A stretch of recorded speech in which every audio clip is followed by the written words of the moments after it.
Today's guest is Chromatic, a Grammy-winning engineer and producer based in Los Angeles, known for helping shape records across hip hop and R&B, from Triple Red to Chris Brown and beyond. Welcome, Chromatic, to Artist Conversation. Well, thank you for having me, guys. Really appreciate it. Yeah, we got a lot to talk to you because mixing and mastering. Of course, a lot of musicians and artists know what the value of it, but then for people who are not well versed with it, I think this is going to be very interesting for them. Absolutely. So I want to start talking to you about, your origin and building the year. So when you first started, when did sound engineering stop feeling like a technical role as you started and as you started doing a lot of the work? When did you feel that it stopped feeling like a technical role and start feeling more like it's your actual voice or your creative voice that you're putting into this work? Ah, I would say Totally that fine.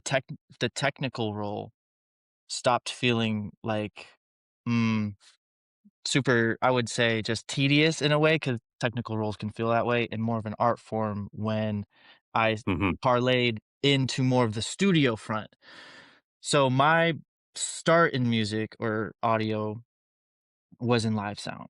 I was able to convince my college at the time to turn the jazz ensemble into an actual recording program.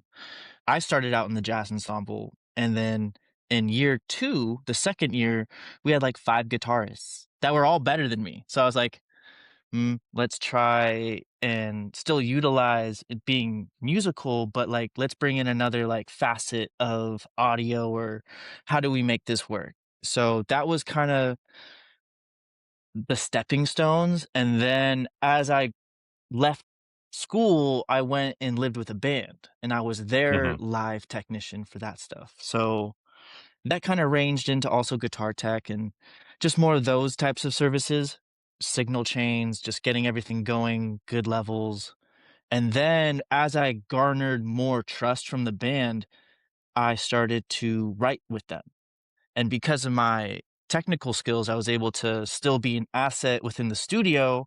And then also when there were like moments of, what do we do?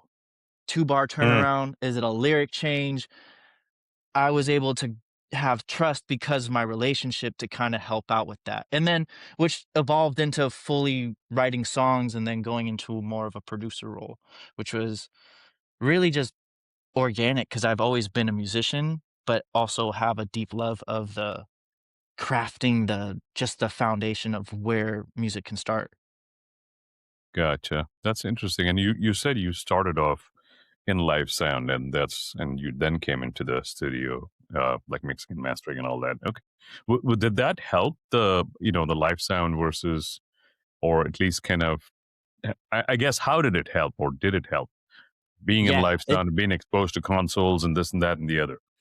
yep, I would say I would recommend it for every engineer. One, because you are doing something that is in real time, and Oh yeah, the pace, right? The quick. automatic. You don't have a lot of time. Sorry.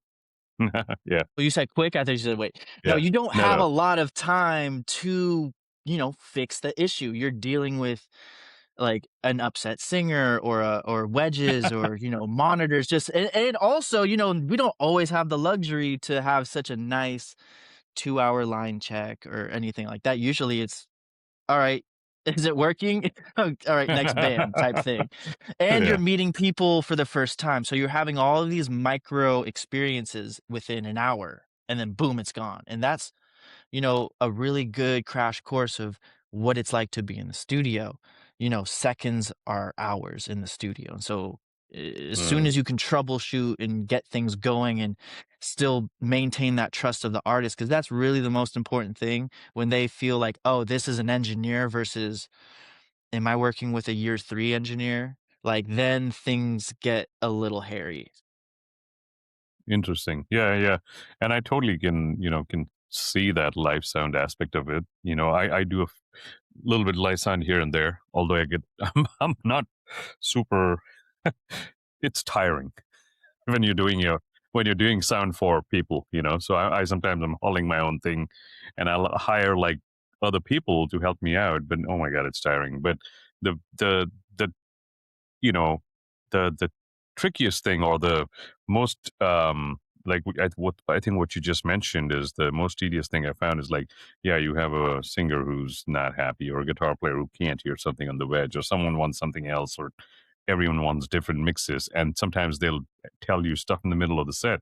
And if you don't even have an engineer who knows you, if you're doing a digital console and they're like trying to search, oh my god, I had that Yeah. happen just last year to me. I mean, it's also the difference of like knowing and having that experience. Like I think early on, I was sought after because I would understand the artist's structure. So Right. I was able to do things where I became the sound guy for that band, and they would have me go on tour with them because they knew I knew the boards, and like East Coast versus West Coast, it's Allen Heath versus Midas, and Hmm. sometimes you run into digital boards like Hmm. we use PreSonus 2 over here, but if you don't know that workflow, it can get a little funny. Or if you don't understand like a Mackie analog situation, it's actually easier for me to do that analog stuff. But I would know like, oh, Yeah. here comes the chorus. Boom, verb, delay. All right, let's take it out because we're about to go back into the verse. So I Right. would do a lot of that. And That's then also amazing. I would work with bands with just the strangest DI setups, like one band, 4 members, 16 DIs, and a What? computer. What? Yeah. And we're just going to like South by. And so I had to come and be that middleman with the sound guy, even though I understood that guy didn't want to give up his role. And I'm like, I'm not here to take your role, but I'm here to tell you that drummer's getting up and moving to a different microphone so you can just take away all that unnecessary feedback.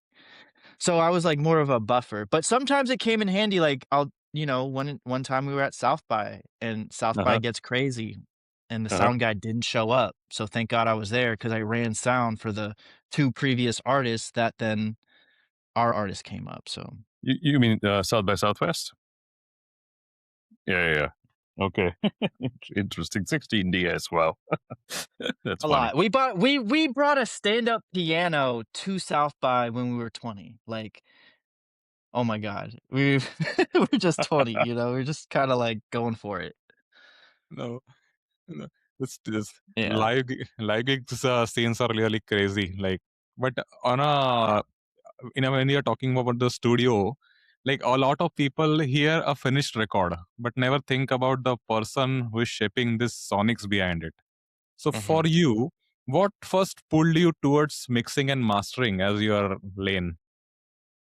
It was a gradual, sought thing. So I would say that, like, I prided myself on being a really good recording engineer, and I still do. But that's where I understood, you get great recordings, and you get a great mix, and then you get a great master. It's just that's the fundamentals of it all. It's like a car, you have great tires, you have great brakes, and you're probably not gonna crash.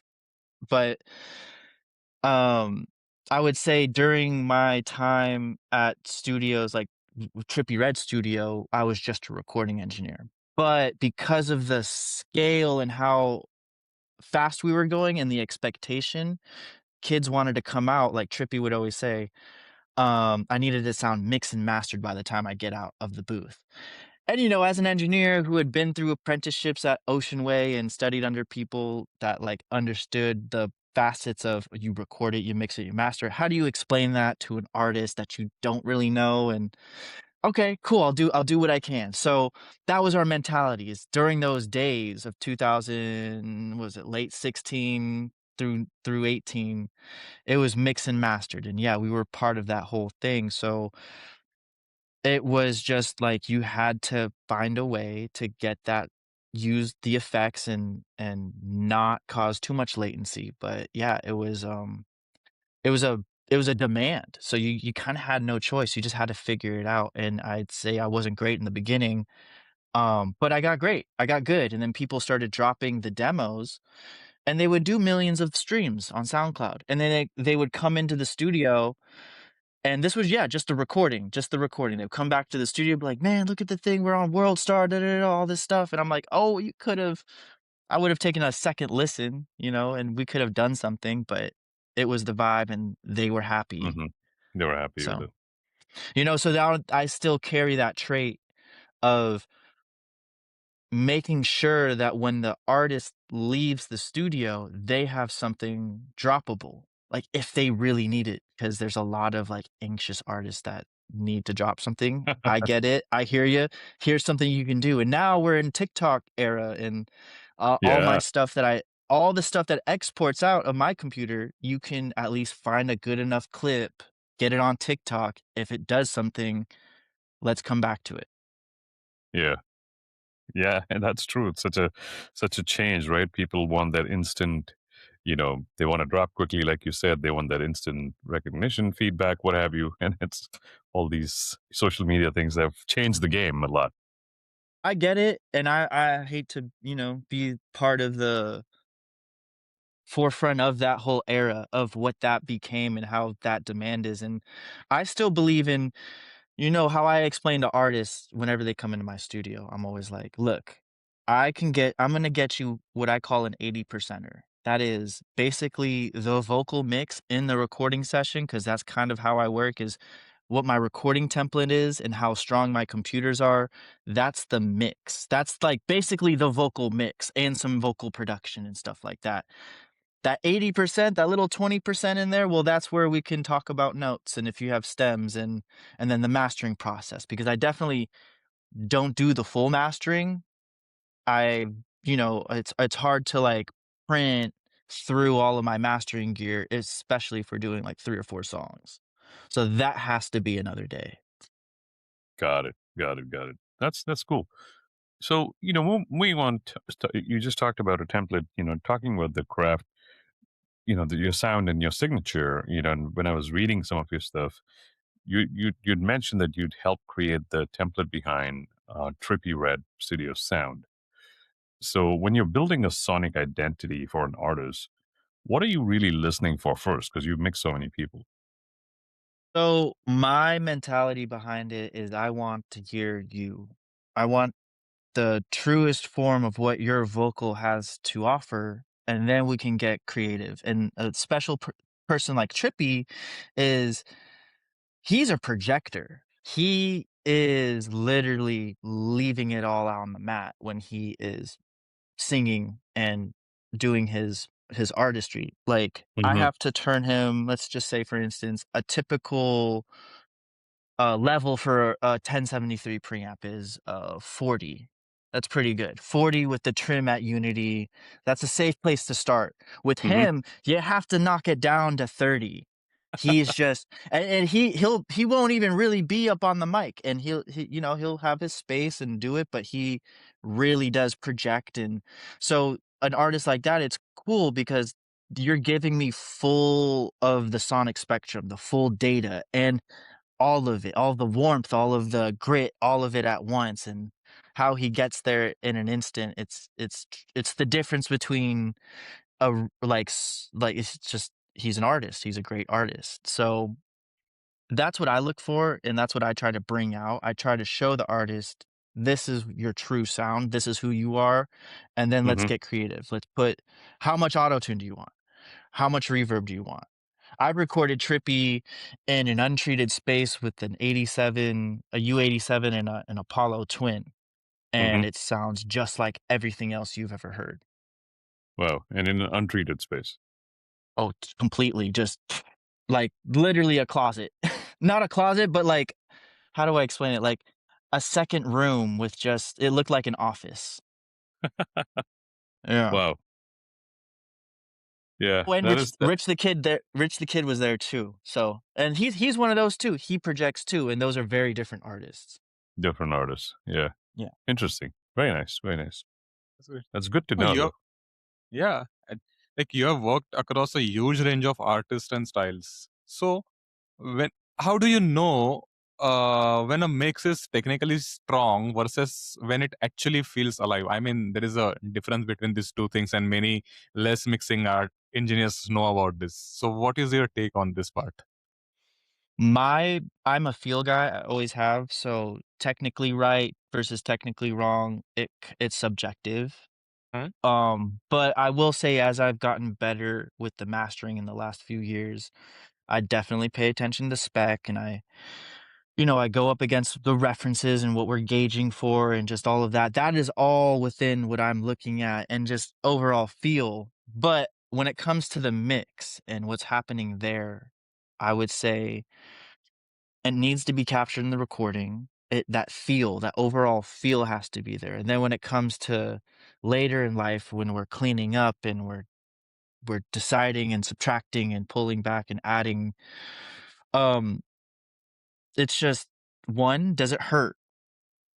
Mm, Does it hurt? And then two, which kinda is like number one, am I do I hear the mix?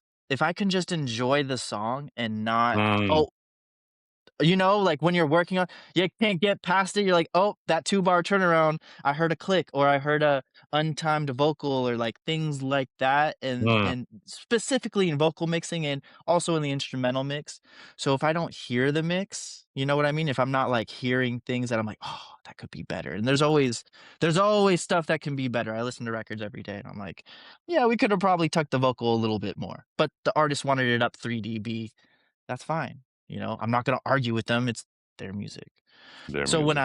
when it doesn't hurt is probably my biggest thing, and then, yeah, if I can't hear, like, things in the mix that it just allows me to enjoy the record for what it is, and that comes with experience of knowing what the music is. You're not gonna mix a country record like an R&B song.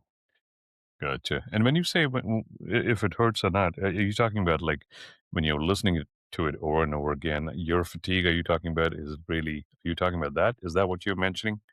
Yes, without explaining it, because artists, they get artist, audience, consumers, whatever, they get caught up in the terminology, but Mm-hmm. there's ways to explain these really complicated things we do without using complicated words, and I think ear fatigue, hey, does it hurt? Like, does it get hairy in the vocals? Like, is there harshness up there? And it can get harsh with the low end. Like, low end, I think a lot of ear fatigue really comes from too much low end. Mm, So for me, if there's just so much going on in the 30 hertz area, you're gonna get tired, and it might not be harsh, but your ears are just overloaded with that SPL level, so that can be an issue. Just the 3 basic food groups, the lows, the mids, and the mm-hmm. high end. I guess I lean more on a warmer side to I'd I'd rather you be able to turn my mix up all the way without it hurting than having to turn it down because the vocals are just fucking just noisy in your ear, because it's Noisy in your. 6K or too much 8K or just too much 3. There's so many areas in the high end that are just issues overall, whereas, like, in low end, it's really, well, how well did you handle 300 and how well did you handle 30 to 20, Hmm. In my opinion, and who knows, people have Yeah, yeah, yeah. other opinions, but But did you ever like while you were with clients, in the studio, and when you're trying to explain this, like you said, in the most simplest way possible, like how has there ever been? I'm just curious. Has there ever been a situation where they're like, well, yeah, I don't understand what you're saying, or they're not kind of really getting it. They're like, because it's their song, they love it, you know. right. Well, at the end of the day, if they love what's going on, I've had a lot of times where I would be adamant about mixing it, and then they Hmm. just love the demo, and, if they love the demo, they love the demo. There are things we can do with that demo still to make it, like, in spec, and then to me, it's just proof that I'm mixing in my recording, Sometimes I've gotten it right where it's just that's the mix of the vocals, and that's what I aim to achieve, and that's what I try to advertise to artists or clients that are in my studios. I'm gonna get your vocal mix here. Like, we're going to get the takes. We're gonna, and from my experience with sitting under like really, really cool producers, vocal producers like Ryan Toby and like Pooh Bear and things like that, I've been able to pick up a couple tricks to help artists when they get stuck or when they think that they're done. When they think they're done, and I'm like, oh, but if you're open to it, let's try this. And I always let them That's get all of their creative out.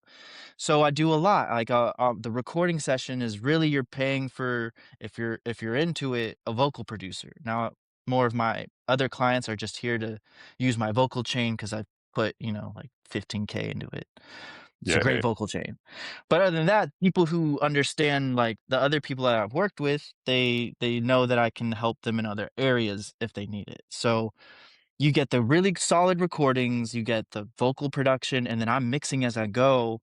And a lot of the times, if we're just dealing with 2 tracks, if it's mixed pretty well and that producer know what they were doing, yeah, a solid master will do you justice, But hmm if we're dealing with, something that's over compressed and too much low end in a 2 track, yeah, I could stem split it in Ableton, but hmm we're gonna get artifacts and yeah, yeah, yeah.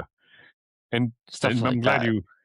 Yeah, absolutely. I mean, and you were talking about, that's what I was going to ask you next. Actually, you just mentioned about your vocal chain. So you made your vocal template part of your public identity, because I was going through a lot of your stuff, and one of the YouTubers has mentioned that too. I think one of your buddies. So, in your opinion, what makes a vocal chain or template become more than just a preset? Something that actually shapes the culture or sound. So in my vocal chain, in my vocal templates, uh, I have, one that still has a lot of good stuff that I still use today, that I used during the trippy days to some of the Shakewell days and so on and so forth. But when people download that vocal template, they'll notice that it's really simple. It's not a lot going on because my whole objective of the vocal template is to get out of the way of the vocal recording. So really, if you're a really good vocal engineer and you understand how to record, it's going to be a breeze. But if you're looking for something that has all this flashy, get me to the mix and master one button, that's not my template. I don't have 8 things happening on my recording track. I've got 8 things happening in my effects tracks. Yeah, sure. I've got a bunch of cool things happening like throws and CLAs going to H delays all on the same track, stuff you would never see.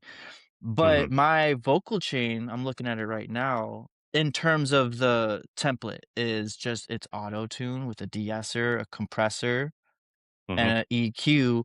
And then I really rely on my buses to do a lot of the exterior effects mhm, because as applying, which I know I'm guilty of, and especially when you're going through and finding a creative approach, sometimes, yeah, you do want to just put a delay and a reverb and a saturator and then rinse repeat all on the vocal track, or you can do it through buses. the And with buses, yep. buses, you're giving it a little level. So I work, my whole mentality is a 5% thing. So I'm looking for 5%. I'm trying to get the most out of the gear.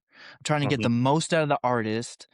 mm, Um, and then once I have a clean level, a solid vocal recording that I can deliver to a mix engineer, he's not going to look at the session and be pissed off at me because I cooked the vocal and I made it and I had a compromise by compressing and hiding and verbing and all this other stuff.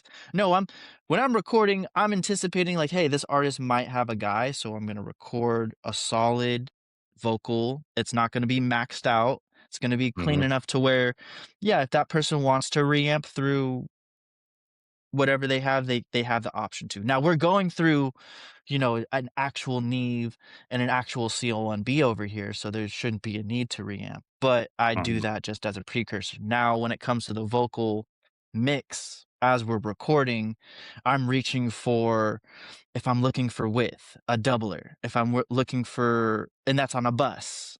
If I'm looking mhm. for a little bit of more saturation, it's a solid state something. And then maybe I have 2 verbs going on. So to create a bigger depth, and especially a different depth if we're going into different arrangements. I And see. then And your basic delays, your 16ths, fourths, and eighths for whatever you need. So Mhm, mhm, all of those things help me. Even verbs can help my EQ, so I can like mhm, pull back on such a like leaning into jamming up the 8K. Whereas if I just, in a funny way, give it some of this H delay 16th note, mhm, that for some reason adds a little bit of high end. I hmm. don't know. So I do weird, and that's more of a methodology, and that's like you kind of have to be in the moment to be In doing the it. moment of the yeah. It- It's not something I do all the time. All of these tools are available for me to to reach for when I need them. And sometimes I have to just mute all of my effects, and we're just doing conscious rap, and it's just 16 bars, and I'm not gonna do all the verb in that case. But Right, right, right. I'd I'd say my template is really just getting out of the way of the vocal, letting that shine, and then being being able to reach for those things when you need them. It's an organizational tool. I wouldn't say it's like a one-stop preset AI thing, Uh-huh. but it's a template I can work with everybody. I bring this template from Trippy to Chris Brown to Jesse Rutherford. All of these people I Mm. would use this template with. And can people access this template if you want to tell people who are going to watch this? Oh yeah, this template is on my website, chromatic.com. That's great. Chromatic.com. Okay, that's awesome.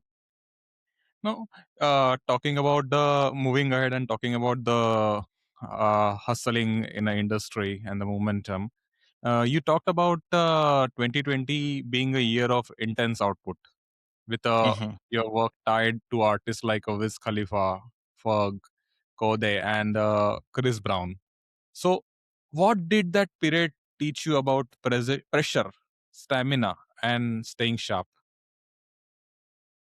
I would say that was a moment that people talk about and I don't know, like when I was coming up in the industry, they would say you get your one shot. You get your one shot, this is it. This is how you go. And I'd say that's not all the time, but this was definitely that moment of a one shot because everything I had done up to that moment was in preparation. So all the years of I don't care if you're Trippy Red or the smallest artist on earth, I took the same tone with everybody. So every session that I did up until 2020, I had this mindset. Then 2020 hit and I got a cold call on a Sunday. Um, and it was something related to Kanye. It was a Kanye producer or whatever. And the engineer had known me from a previous writing camp with TDE. And he was like, "Can you handle this type of session?" I was like, "Yeah, let's do it. I'm excited. What?" And so they're like, "Okay, well, it's right now." And they're in there with Tone Stith. And I was like, "Okay, I don't know who that is, but let's do it." He's written some things for Janet Jackson. I didn't know who Tone was at the time. And so we showed up and Tone's a professional artist. He's signed to RCA at the time he was, and these producers were of big caliber and all this stuff. And so I showed up and I just did my thing and these guys liked me and I kept showing up. And then I became second engineer and the head engineer ended up liking me. The studio liked me. And then this was tail end of 2019. So I had started developing this strong relationship. And then when COVID hit, I became the guy, the engineer, because the other engineer had, I think, fallen sick and like had to leave because we all didn't know how COVID was this is like March, how COVID was going to Wow. interact with pre-existing conditions. Yeah. Right before quarantine. So yeah, we did the quarantine, right, the 2 weeks, but then everybody stayed home after those 2 weeks, but we had to get back to work. So Mm. so I was dodging cops and just like trying to just go to the studio. Luckily we worked really long, so I wasn't really out and about because there was a dodgy moment where we weren't supposed to be out, but unless you were like a nurse. So I'd say in 2020 I did a lot of prep work to just be ready for that seat, and that seat led me to work with all of those artists you had mentioned previously. Understood. Understood. That's Interesting amazing. stuff. Like you made use of the time and that paid off. That's really cool. Yeah, you just gotta take it serious, and I think that goes into the hustle culture right now, where is when I started out, I didn't charge anybody for 3 years. Mm, I just I managed a UPS store. I didn't even have a car. I was living in Los Feliz, mm, getting up at like 5 a.m.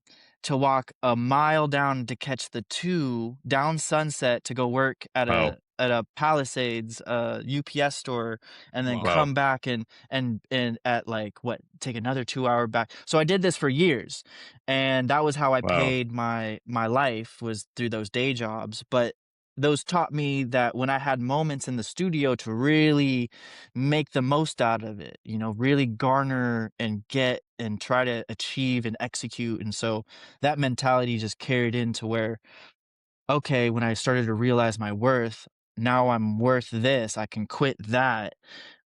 You're not going to get subpar material from me. No, I would just feel so bad when people, they get really, I hear it all the time, they get really sad because the engineer wasn't good, but they paid Oh, them 100 or $300. And I'm yeah, just like, "That yeah, sucks." You're yeah, bringing yeah, yeah. people your most vulnerable moments, and people aren't treating it as such, so Mm, that sucks. Yeah, you yeah. just we kind of talked about this earlier, and you just mentioned this too. There's the culture of music, and then there's the hustle culture around streaming, speed, and constant output. So, how do you protect the art when the business keeps pushing volume? Oh, that's an interesting one. I think, there's the personal opinion, and then there's, like, just the reality of it, right? And what I would hope we would achieve to start doing as a movement. Hmm. But so, like, let me just start with my personal feeling. I think we need to make art more exclusive. I think people, yes, at one point when SoundCloud was cool and all these new facets were kind of coming out in different ways, but there was still a healthy balance of Apple and hard copies being bought. That saturating was the name of the game, and like putting a song out. And I would say like Russ is probably one of the contributors to that success, and it worked for him, and it worked for so many others. Like Trippy, I literally watched it, but also those algorithms were just open. Now I feel like we're just feeding the corporations that own these services, and they're not really, it's almost like suppression to me if you're a smaller artist and you're not really getting a push. So I feel like it's devaluing if you do put out a song a week in this moment. I think things need to be pulled back in a way to where we make it a little bit more exclusive. We bring a little bit more allure to it. We like create a mystery. And there are many examples of artists who really do that well, but also those artists are probably have been in the game for 10 years Hmm. and also understand like trial and error and like discouragement and failing and rejection and just all these other facets of the industry that people I Mm, think give up on really quickly. And I don't mean like a year of rejection. I mean like go through 3 years of rejection. Like go try to be an engineer where people who are still alive that have engineered Bowie are still in the seat. mm. Like, that's my competition. I've gotta go Yeah. up against people who've mixed Beyoncé and who have done all this, and I won't name names, but I have in my own right, like, I've beaten some big guys out of some good records, but I don't go and brag about that. That's not something, like, whatever, but it Hmm. it assures me that I'm moving in the right direction with my thought Yeah. process on how shit should sound.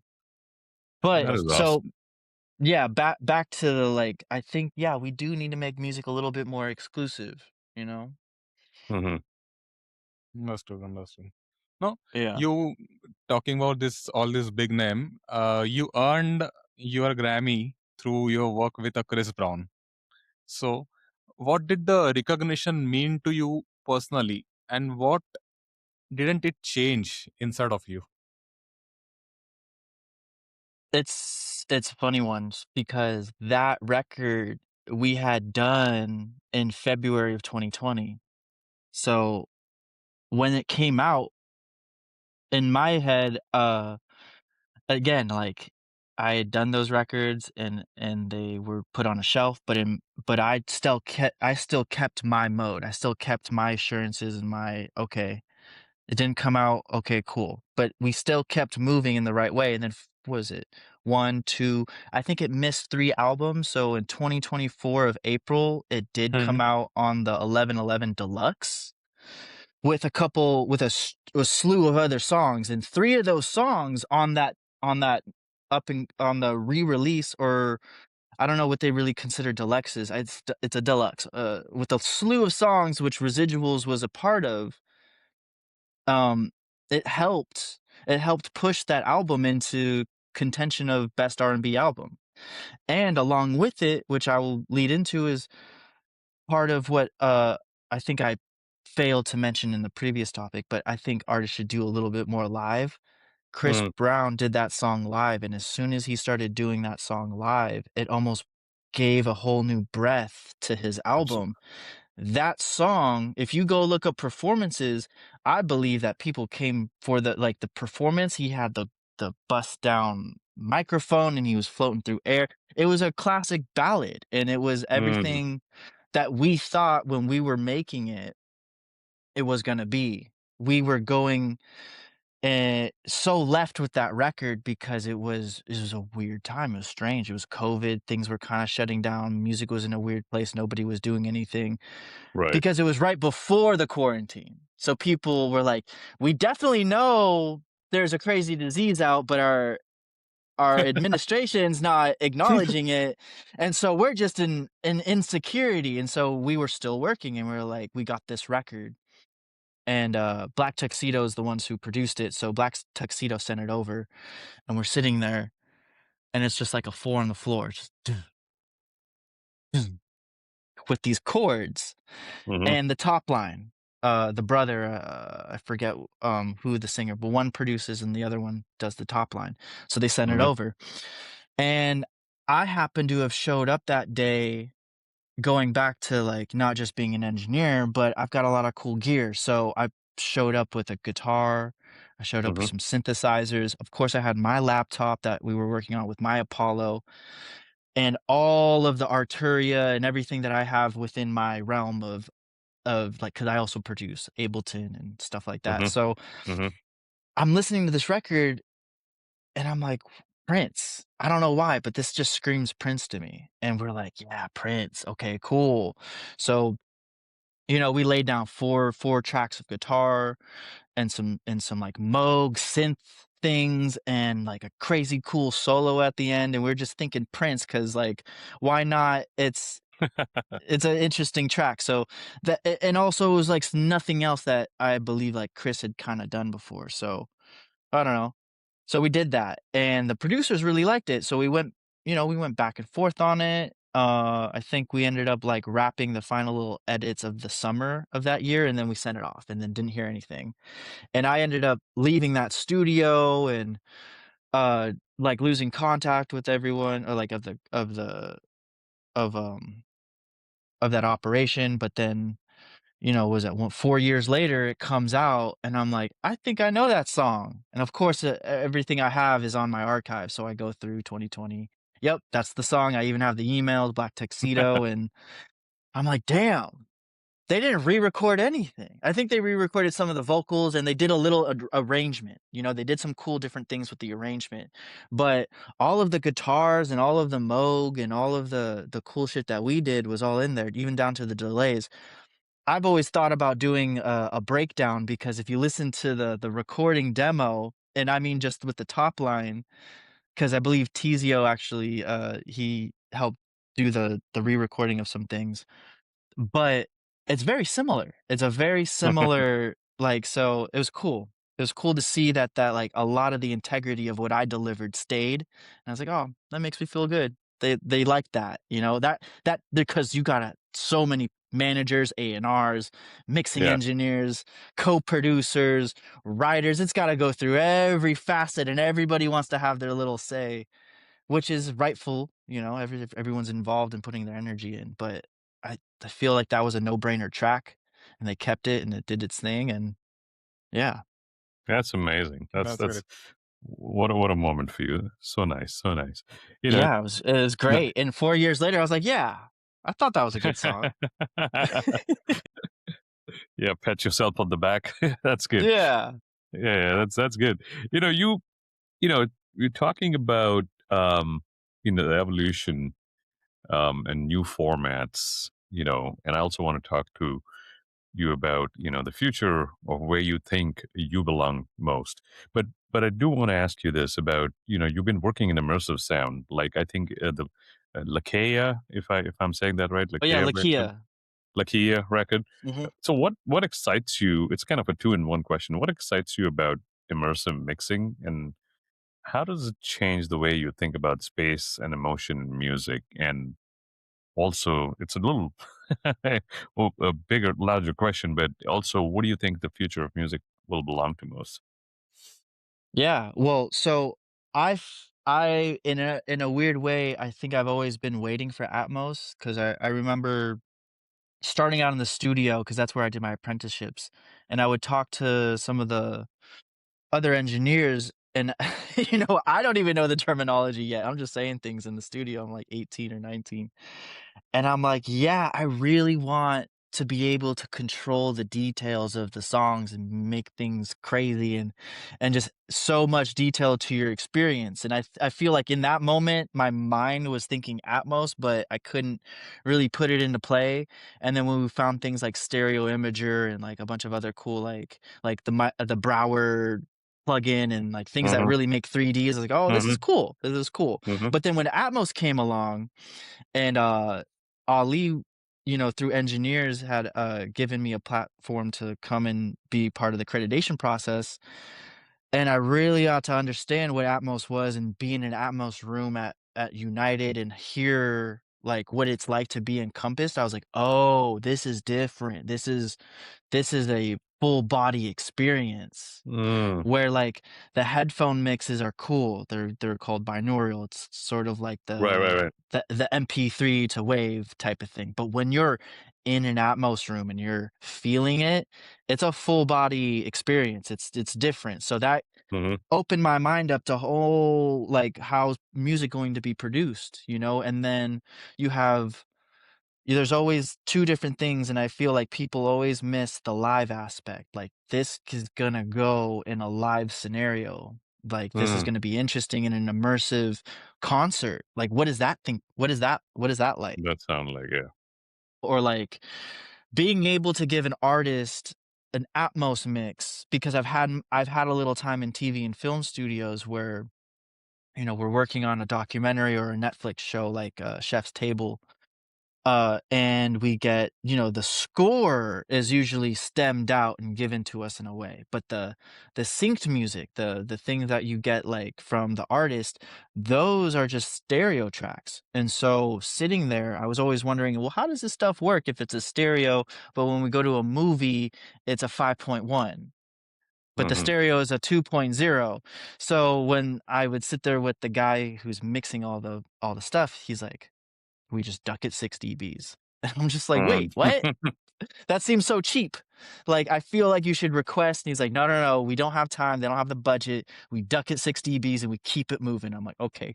He's like, if the score comes in the strings, yeah, we're mixing in 5.1. But that stuff, we're moving it. Let's go." And I was like, "Oh, interesting." And so now I'm listening to movies differently. And I'm like, "Oh, it does just sound like when the song comes on, it's just more in front instead of like all around you." So now when I'm with artists, I'm like, "Oh, I have the opportunity to give you an Atmos mix. So this gives you preparation. When you get the call, hey, we want to put your movie in the Fast and Furious 23rd or whatever. Mhm, Now you already have an Atmos mix to deliver, so it lines up right in the Atmos movie, which is the first movie I saw in Atmos, which gave me the whole like craze about it. I think I saw Fast and Furious 9. mhm, mhm. And Mhm. I'm hearing bullets, I'm hearing everything. I'm hearing all Right. of all of these crazy effects that I never quite heard in a movie before. So the detailing was really interesting. And so I'm like, "Oh, now we can just have the music kind of set right in the space." That's Understood. yeah, interesting. Very nice. No, that's really great. So really, Chromatic, thank you so much for spending this time with us. Like, we really appreciate the insight behind the records, not just the technical side, but the choices, instincts, and the culture that shape how music actually feels. So really, thank you so much for sharing your story with us. Thank you so Uh, much. I love talking about it with you guys. no, and we could see that you're so passionate. This conversation is just a reminder that behind every powerful record, there's someone listening deeply enough to bring the vision into focus, and then that's you guys, right? Yeah, we care whether it's me or a producer handling the final. We definitely don't take this lightly. And the people who are doing it for real aren't just YouTube beating and AIing it, you know. Mhm. No, you guys really are. I can say the musicians' universe is Batman. You work in a dark. That's good. That's good. I like that. So, really, thank you so much. And to everyone listening, thank you here for being with us. If this resonated and somewhat touches to your heart, please go check out Chromatic's website. Please check out his work on his different songs. He have worked with a different artists like Chris Brown, Wiz Khalifa, and many more. Do DM him on Instagram if you like, or if you want to ask something. He is a very kind-hearted person, and we love talking to him. Thank you So, guys. and we will see you in the next episode of the Artist Conversation. Yep. Thank you.